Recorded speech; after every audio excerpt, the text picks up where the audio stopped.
اعوذ باللہ من الشیطان الرجیم بسم اللہ الرحمن الرحیم۔ عزیز دوستوں، السلام علیکم ورحمۃ اللہ وبرکاتہ۔ 30 روزہ آن لائن سیرت کوئز پروگرام سیزن 4 کے 5ویں سیشن میں آپ تمام کا استقبال ہے۔ اعلان نبوت۔ اب صاف حکم مل گیا کہ کھلی دعوت دی جائے، چنانچہ ایک دن حضرت صلی اللہ علیہ وسلم کوہ صفا پر تشریف لے گئے اور وہاں کھڑے ہو کر پکارا، یا صباحا۔ عرب میں دستور تھا کہ اگر کوئی خطرہ درپیش ہوتا تو کوئی شخص کسی اونچی جگہ پر چڑھ کر یہ الفاظ پکارتا تھا اور لوگ اس پکار کو سن کر جمع ہو جاتے تھے۔ چنانچہ جب کوہ صفا سے حضرت صلی اللہ علیہ وسلم نے یہ ندا بلند فرمائی اور اہل قریش کو پکارا تو بہت سے لوگ جمع ہو گئے۔ ان لوگوں میں آپ کا چچا ابو لہب بھی تھا۔ جب لوگ جمع ہو گئے تو حضرت صلی اللہ علیہ وسلم نے ارشاد فرمایا، لوگوں، اگر میں تم سے یہ کہوں کہ اس پہاڑ کی پشت پر ایک بڑا لشکر جمع ہے اور تم پر حملہ کرنے کے لیے تیار ہے تو کیا تم میری بات کو سچ مانو گے؟ لوگوں نے کہا، بے شک سچ مانیں گے، تم نے اب تک کوئی بات جھوٹ نہیں کہی اور ہم تمہیں صادق اور امین جانتے ہیں۔ تب آپ صلی اللہ علیہ وسلم نے فرمایا، لوگوں، میں تمہیں ایک خدا کی بندگی کی طرف بلاتا ہوں اور بتوں کی پوجا سے بچانا چاہتا ہوں، لیکن اگر تم میری بات نہیں مانو گے تو میں تمہیں ایک بہت سخت اور دردناک عذاب سے ڈراتا ہوں۔ جب قریش نے یہ بات سنی تو سخت ناراض ہوئے اور ابو لہب نے نہایت غضبناک ہو کر کہا، کیا بس تو نے اسی کے لیے ہمیں پکارا تھا؟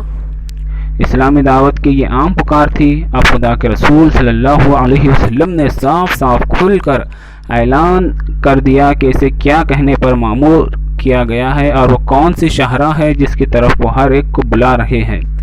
زبان نبوت سے اب اس بات کا اعلان ہو گیا کہ دراصل اس بے پایاں مملکت کا خالق اور مالک صرف اور صرف اللہ ہے۔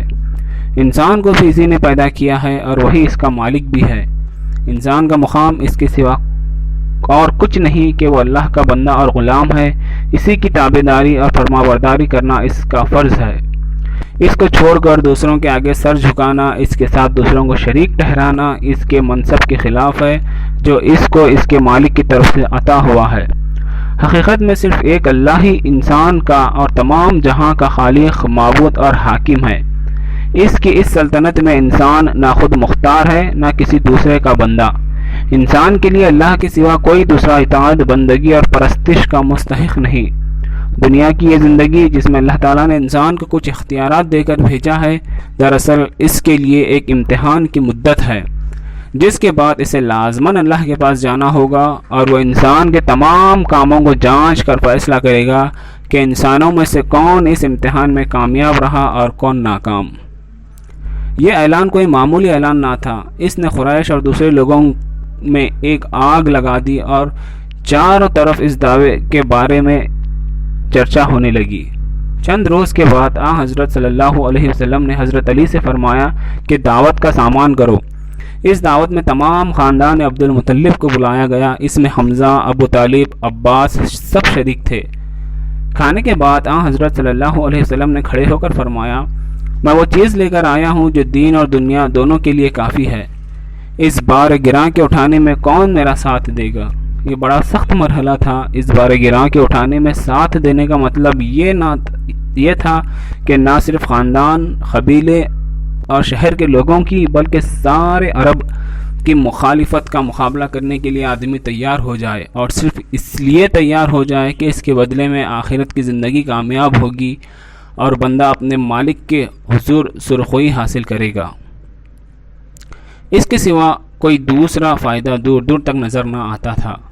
چنانچہ ساری مجلس پر سناٹا چھا گیا۔ اٹھے تو کمسن حضرت علی اٹھے اور فرمایا، اگرچہ میری آنکھیں آئی ہوئی ہیں، اس وقت آپ کی آنکھیں دکھ رہی تھی، گو میری ٹانگیں پتلی ہیں اور میں سب سے کم عمر بھی ہوں، تاہم میں آپ صلی اللہ علیہ وسلم کا ساتھ دوں گا۔ قریش کے لیے یہ منظر عجیب تھا کہ ایک 13 سالہ نوعمر لڑکا یہ فیصلہ کر رہا ہے۔ دعوت کی مخالفت۔ اس وقت تک اسلامی جماعت میں 40 سے کچھ زیادہ آدمی داخل ہو چکے تھے۔ اب ایک دن حضرت صلی اللہ علیہ وسلم نے حرم کعبہ میں جا کر توحید کا اعلان فرمایا۔ مشرکین کے نزدیک یہ حرم کعبہ کی سب سے بڑی توہین تھی۔ اس اعلان کے کرتے ہی ایک ہنگامہ اٹھ کھڑا ہوا، ہر طرف سے لوگ آپ پر ٹوٹ پڑے۔ حضرت حارث بن ابی حالہ آپ کی مدد کے لیے دوڑے، لیکن ان پر چاروں طرف سے اتنی تلواریں پڑی کہ وہ شہید ہو گئے۔ اسلام کی راہ میں یہ پہلی شہادت تھی۔ اللہ کے فضل سے حضرت صلی اللہ علیہ وسلم محفوظ رہے اور کسی نہ کسی طرح ہنگامہ دور ہو گیا۔ مخالفت کے اسباب۔ اسلامی دعوت کا یہ اعلان سب سے زیادہ قریش کے لیے پریشانی کا موجب تھا، اور وہی اس دعوت کی سب سے سخت مخالف بھی تھے۔ اس وقت مکے کی جو عزت تھی وہ کعبے کی وجہ سے تھی۔ قریش کا خاندان کعبے کا مجاور اور متولی تھا، اور اس طرح گویا قریش کی ایک قسم کی مذہبی حکومت تقریباً سارے عرب پر قائم تھی۔ مذہب کے معاملے میں لوگ ان کی طرف دیکھتے تھے اور اکثر ان کی رہنمائی پر اعتماد کرتے تھے۔ اسلامی دعوت کی سب سے پہلی اور سب سے سخت چوٹ اسی مذہب پر پڑتی تھی جس کی نمائندگی قریش کر رہے تھے، اور ظاہر ہے کہ باپ دادا کے مذہب کے ساتھ جاہل قوموں کو جیسی کچھ اندھی عقیدت ہوتی ہے، اس کے مقابلے میں وہ کسی معقول بات کو سننے کے لیے تیار ہی نہیں ہوتے۔ یہی وجہ ہے کہ لوگ اس نئی دعوت کو سن کر آگ بگولا ہو جاتے تھے۔ پھر قریش کے بااقتدار لوگوں کو یہ بھی صاف نظر آ رہا تھا کہ اس دعوت کے پھولنے پھیلنے کا مطلب اس کے سوا کچھ نہیں ہے کہ ان کا سارا اقتدار مٹی میں مل جائے گا، اور انہیں جو مذہبی قیادت کا مقام حاصل ہے وہ آپ ختم ہو جائے گا۔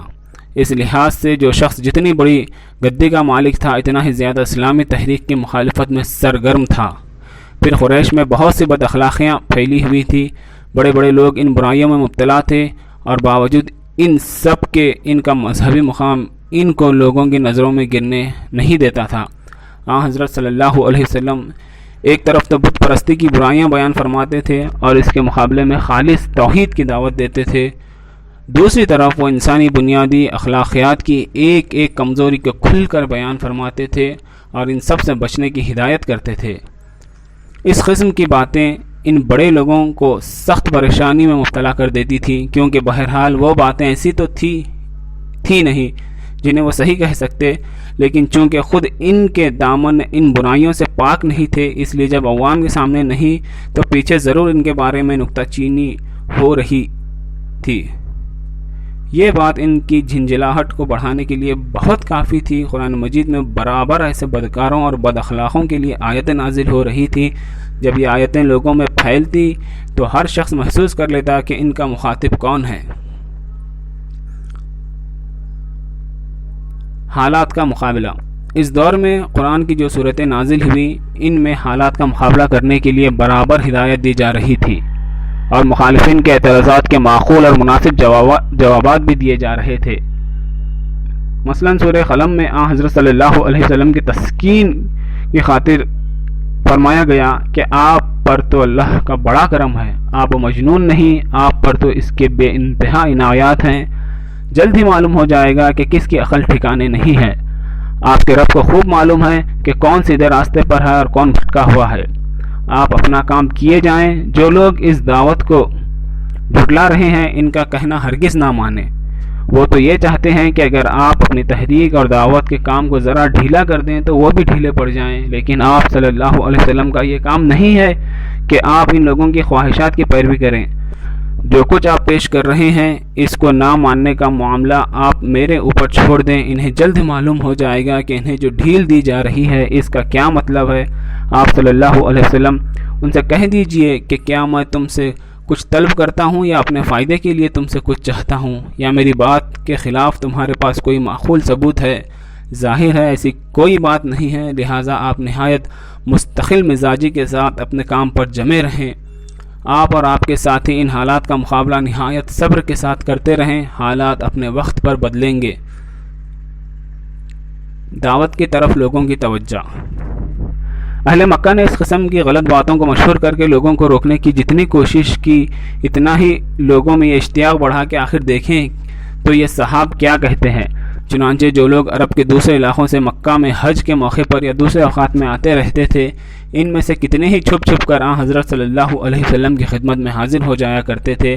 یہاں آ کر جب آپ کے اخلاق کریمانہ کو دیکھتے اور آیت الہی کو سنتے تو دل کی دنیا ہی بدل جاتی اور اب اپنے علاقوں میں جا کر اسلام کی دعوت پھیلانے لگتے۔ جب یہ چرچا دوسرے شہروں میں پھیلا تو دور دراز علاقوں سے لوگ صرف آپ کے بارے میں دریافت حال ہی کے لیے آنے لگے۔ اس قسم کے واقعات میں حضرت ابو ذر کا ایک واقعہ اچھی مثال ہے۔ غفار کا قبیلہ اس راستے پر آباد تھا جس سے ہو کر قریش ملک شام کو تجارت کے لیے جایا کرتے تھے۔ جب وہاں یہ بات پہنچی تو حضرت ابو ذر رضی اللہ عنہ کے دل میں بھی ان سے ملاقات کا شوق پیدا ہوا۔ انہوں نے پہلے اپنے بھائی انیس کو مکہ بھیجا کہ جاؤ دیکھو یہ شخص جو نبوت کا دعویٰ کرتا ہے اس کی تعلیم کیا ہے۔ انیس مکہ میں آئے اور حضور کے بارے میں دریافت حال کر کے جب واپس ہوئے تو اپنے بھائی سے جا کر بیان کیا کہ وہ شخص نہایت ہی اعلیٰ اخلاق کا انسان ہے، اچھے اخلاق کی تعلیم دیتا ہے اور ایک خدا کی طرف لوگوں کو بلاتا ہے، اور وہ جو کلام پیش کرتا ہے وہ شاعری سے بالکل الگ ہے۔ حضرت ابو ذر کو اس مختصر سی بات سے تسکین نہ ہوئی، خود سفر کے لیے تیار ہو گئے۔ مکے میں پہنچے تو ڈر کے مارے کسی سے حضرت صلی اللہ علیہ وسلم کا نام تک نہ پوچھ سکے۔ حرم میں حضرت علی سے ملاقات ہو گئی۔ 3 دن ان کے ہاں مہمان رہے۔ جب کہیں ہمت ہوئی کہ اپنے سفر کی غرض سے ان سے بیان کریں، چنانچہ حضرت ابو ذر رضی اللہ عنہما نے اسلام قبول کر لیا۔ حضرت صلی اللہ علیہ وسلم نے آپ رضی اللہ تعالیٰ عنہ کو ہدایت کی کہ اب اپنے قبیلے میں واپس جاؤ، لیکن توحید خالص کا جو تازہ اثر دل پر ہوا تھا اس نے ساری مصلحتوں اور خوفوں کو دل سے دور کر دیا تھا۔ وہاں سے آتے ہی حرم میں آ کر پکارا، اشہد ان لا الہ الا اللہ و اشہد ان محمد رسول اللہ۔ یہ سننا تھا کہ لوگ چاروں طرف سے دوڑ پڑے اور مارنا شروع کر دیا۔ وہ تو خیر ہو گئی کہ عین وقت پر حضرت عباس آ گئے اور انہوں نے مارنے والوں سے کہا کہ یہ غفار کے قبیلے کے آدمی ہیں اور تمہارا تجارتی راستہ ان کے قبیلے کے پاس سے ہو کر گزرتا ہے، اگر انہوں نے تمہارا راستہ بند کر دیا تو تب کیا کرو گے؟ یہ سن کر لوگوں نے آپ کو چھوڑ دیا۔ مخالفوں کی پیشکش۔ قریش جب اس طرف سے بھی مایوس ہو گئے تو آخری چارہ کار کے طور پر طے کیا کہ اگر سختی سے نہیں تو نرمی سے ہی اس نئی تحریک کا خاتمہ کر دیا جائے۔ چنانچہ عتبہ بن ربیع کو آپ کی خدمت میں بھیجا۔ اس نے آ کر کہا، محمد آخر بتاؤ تم چاہتے کیا ہو؟ کیا مکے کی حکومت چاہتے ہو؟ کسی بڑے گھرانے میں شادی کی خواہش ہے یا دولت کے ڈھیر مطلوب ہیں؟ ہم یہ سب کچھ مہیا کر سکتے ہیں، تم اس کے لیے کیوں یہ سب کچھ کرتے ہو؟